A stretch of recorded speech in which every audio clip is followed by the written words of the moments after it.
Well, when you meet somebody for the first time, what transpires? How can you be memorable? How can you make a connection with them? Because it's not easy to do when you meet someone and make a connection enough that they want to connect with you again or talk to you again. So one of the things that I recommend is you have a series of questions and that you ask. And it's funny because sometimes I'll give the whole series of questions and people will actually, I've seen them. So tell me, what do you do?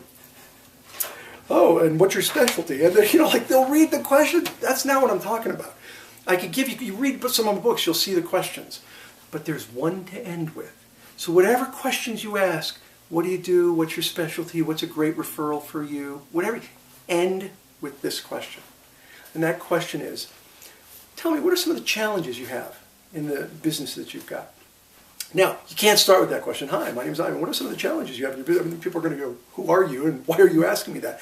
But if you get somebody to open up, to get them to talk. See, a good networker has 2 ears and 1 mouth and uses them both proportionately.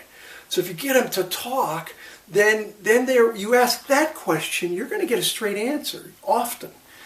And when you do, then you find a way to help them. And again, not to sell them something, but to really genuinely help them. One of the best examples for me was a gentleman that I met at a church function. Now, you can't really network at a church function. You don't walk around passing out business cards at a church function. But there was this guy, I wanted to get to know him. He was a very successful local businessman. So I asked him questions about what he did and what his specialties were and on and on. And then I got to that last question. So what are some of the challenges you have? And he said to me, the biggest challenge I have is we're too big to not be giving to the community, but too small to create our own foundation. And some years we have a lot of money that we want to contribute, but we don't want to give it all away. We'd like to hold it back and do something later. And I don't know how to fix that. I don't know how to deal with that. And I said, well, have you ever heard of a community foundation? He said, no, what are those?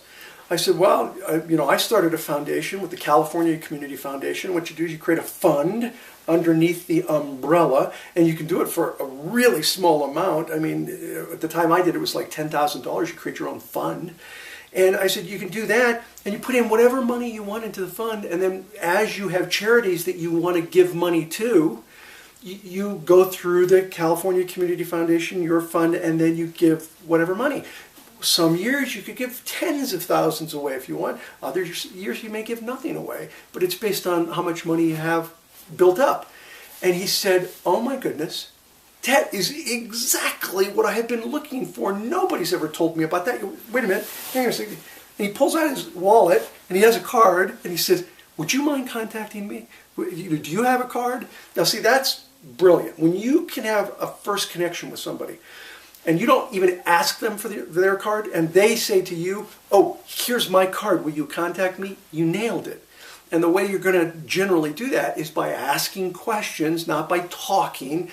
Most people just talk and talk and talk rather than listen when they're networking. And so you ask a few of the right questions, especially that last one. You find out something that they need and you genuinely help them. Now, most people you meet, when you don't do all of that and you pick them up afterwards, pick up a phone and call them afterwards, they won't take your call. Or if they do, they're really hesitant. You think this guy would have taken my call if I called him a week later? Absolutely. In a heartbeat, he would take my call because I really helped him up. And by the way, the next day, I introduced him to the California Community Foundation and he created a fund. So there are ways that you can connect with someone for the first time and move pretty quickly to credibility. It doesn't happen often, but it happens often enough that you can really make a first contact last.